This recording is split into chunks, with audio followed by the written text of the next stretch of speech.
Hi, I'm Valerie Milano, the senior editor of the Hollywood Times and Aspiring magazine, and I'm very happy to have our guests here today. I'm going to have them introduce themselves. Thank you again for being with us. Thank you, Valerie. I'm Hazel McKibbin. I'm the co-writer and director of Last Man Up.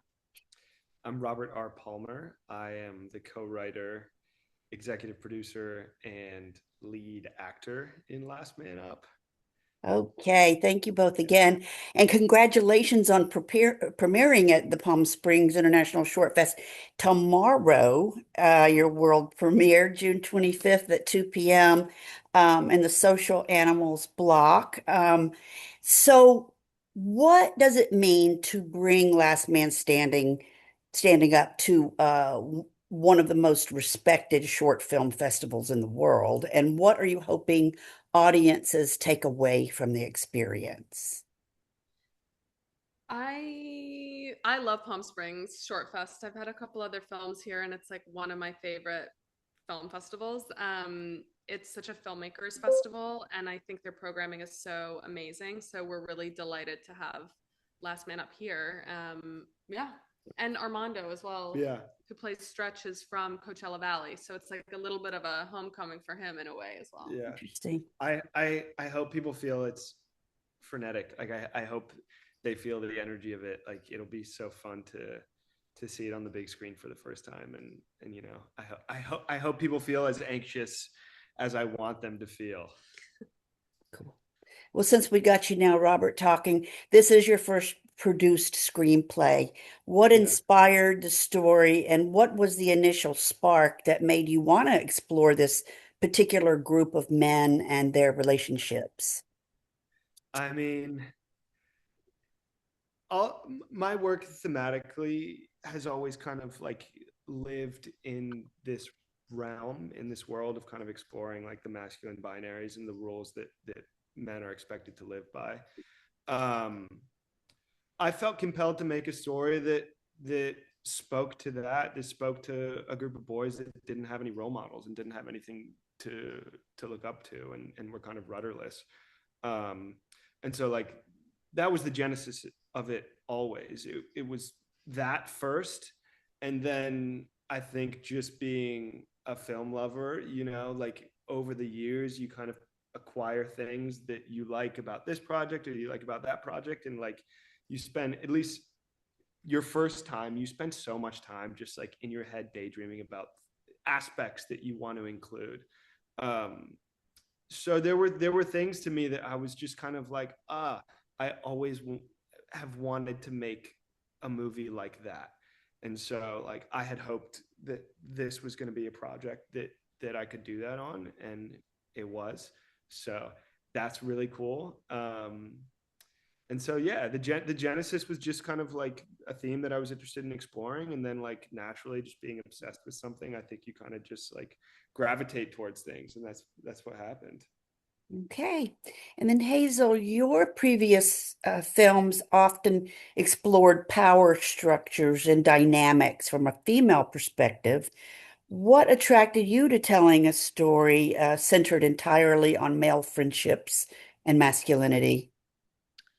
Yeah, I think for me, what I'm most interested, I mostly have made films about women. I think in part because I am one, and that's those are the stories that I've like naturally gravitated towards. You kind of end up writing characters that are various versions of yourself.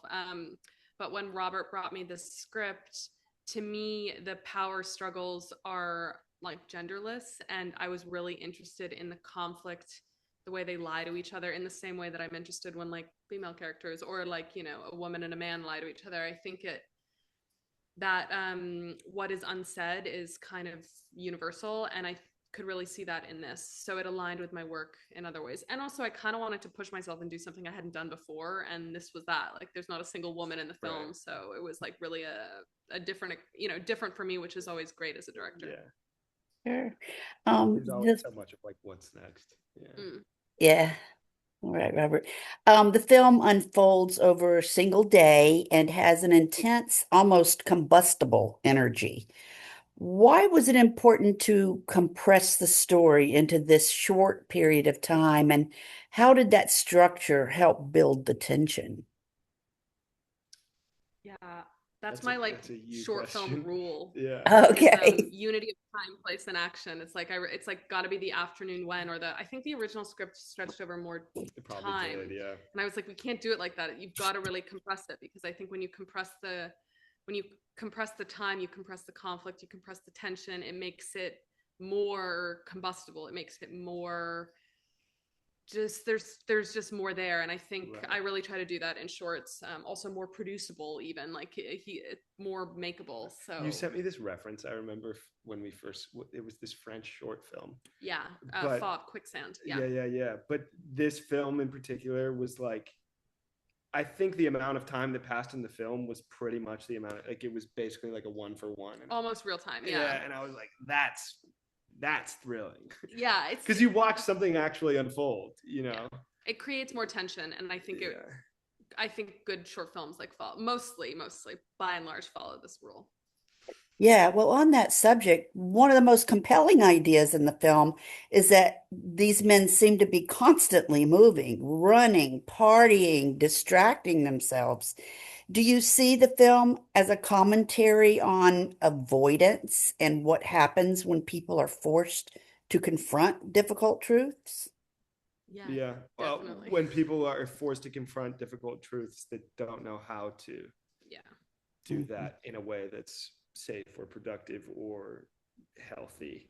Yeah. And ultimately that's very human to like run away from stuff you're scared of and avoid, and they're doing things to just because they have to, because if they stop moving then they have to like Right. reckon with the truth of what is going on. And I think that that's human. So yeah, that's it was born of that in me, probably. yeah. What are the most compelling, you know, now I'm going to change subjects here. The title Last Man Up carries multiple meanings. Can you talk about the significance of the title and how it reflects the emotional journey of the characters? Yeah. The title came from my husband is a runner and he's also sober, and I saw a lot of himself in these guys prior to getting sober. And I was asking him about running games. It's a running game where like the person who's in the back has to sprint to the front and overtake and like become the leader of the pack. And I think part of what's going on in the film is the power dynamics are really shifting, and Ty had been the clear leader, but is being sort of usurped, and there's a bit of a struggle going on. So I thought the film both references, or the title references running, but also references their internal dynamics. Right. And also it's like I don't know, strong title, a good strong title. Yeah, it is. Yeah. I would think about that too. But I also think like part of the tension in the film too, like, is birthed from who should be in charge here, kind of, you know, and like who should be the last man up, and like it probably shouldn't be Ty, but and then when Stretch overtakes you and you push him when you're right. running, like there's an element of just grappling for power, Right. Totally. that is relevant in the title. And from the very early on moments in the film, like it becomes clear that I think, or at least it's supposed to allude to the fact that like this film isn't going to end with the three of them together. Yeah. Something must change. Something must change. Exactly. Yeah. Yeah, not giving away any spoilers for sure. The film explores themes of brotherhood, and loyalty and toxic masculinity. How did you approach showing the complexity of these friendships without reducing the characters to stereotypes? Mm-hmm. Well, I think first and foremost, like these boys love each other so much, and like that was always the thing to lead with, you know. The fact that they love each other so much is what makes it heartbreaking in the end, you know. And also I think that's the reality of like this relationship and also relationships like this. It's like it's not that binary. You can love each other and also act out violently towards each other, you know, like it was always, you know, the kind of like life force of the story was how much these these boys loved each other. Yeah, how much they love each other, but also the physicality of it, how it's always Right. on the edge of violence, to me is like both very male, at least in my observed experience. But I don't know, it's like showing love in ways that are unhealthy and destructive. But yeah, I think that's, and then we also did a lot of character work, like in rehearsals and stuff, figuring out what felt natural to say or write or whatever. Like the script was one thing, your script was one thing, my script was one thing, and then we worked on it a little bit in rehearsals. On set, we were locked, but yeah, it changed a bit. So, yeah, I feel like we almost said everything word perfect. Yeah, you did, but then I cut stuff in the edit as well. Then it all changes in the edit too. Okay. The foreclosure notice becomes a quiet but powerful catalyst in the story. What did that looming threat represent for you beyond the literal loss of a home? Change. It's the change to the status quo. It's what unsettles them, because also it represents the way in which Ty is lying to Stretch. It it is the thing that unmasks the truth.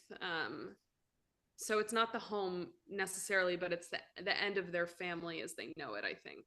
And the fact that they, like, it's forced change too. It's like the fact that they now are going to have to confront the real world, whatever's next. They're going to have to confront, life not being the same. Yeah. That's what's so scary for them and for Ty. Yeah. Yeah, very much so. The film has a raw, kinetic visual style. Can you talk about your approach to the cinematography and how you wanted audiences to feel while experiencing this world? Yeah. We worked with an amazing cinematographer, Bradley Credit, who I've worked with a bunch on other projects. And I, as an editor, my background is in editing, and we always had the handy cam in the script written in. And then as soon as that happened, I was like, we got to film with it. And like, it became really a part of the visual language. And I wasn't sure necessarily how it would play in the edit. But I hoped it would. I hoped it would be good. Like, you never know. I wasn't watching it. We weren't monitoring it. Joseph, who plays Ross, was just filming. But it became a really large part of what created the energy, I think.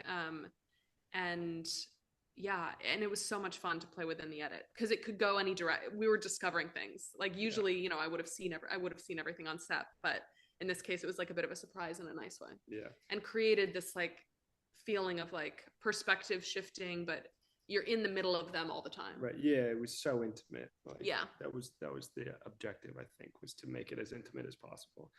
I always, like, as an actor, like, I get off to, like, I want it to feel like you're there. I want it to feel like nobody's acting. And like, I was hoping that we could line everything up so that would be the feeling, that would be the possibility of, like, the camcorder, like, in my mind, was written into the script because it was a way to maybe act for this camera that would be totally raw and totally unfiltered and like totally uncensored, and you wouldn't necessarily have to be scripted, but you would really have an opportunity to like capture some super real moments. Which we did. Yeah. Finally, Hazel and Robert, after audiences see Last Man Up at the Short Fest tomorrow and in the future, what conversations do you hope they are having on the drive home or maybe on the trail the next day? I hope that they're talking about, I mean, for me, the film is about what it means to be the man of the house. And I hope they're talking about that. I hope they're talking about how, I don't know, there's a toxic masculinity to it that I think is more and more worth weighing up and having conversations about. And I think it's, really important, actually. Yeah. I hope, in the same vein, that, like, I don't know who will be the audience, but like, I hope that, like, young men see it in an ideal world and they just tell their friends they love them and they don't have to resort Great. to anything else to solve their issues, yeah, I mean Good that. sentiment. Well, I think that's ultimately like, because the world in which this film doesn't take place, like within the world, is Ty going to them, right, and just being like, look, man, the house is getting foreclosed upon. I love you guys so much. I don't know what to do. Can you help me? Right? There's no film then, but like that's a beautiful solution, probably. That's probably how it should go. Lovely. So, what's next for you both? Or would you like to work together again? Can you I'd talk love about maybe what's next for you? Always. Yeah. Yeah. No, we would love to work together again. I'm working on a feature.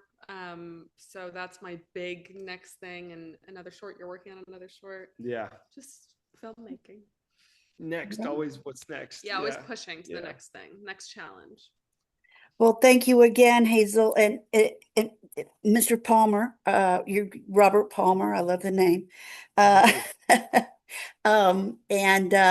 we are the Hollywood Times today. The Hollywood Times official is our YouTube channel. Thank you again for being with us, and good luck tomorrow here in Palm Springs. Hopefully, we'll meet Thank in you. So person. much. Yeah.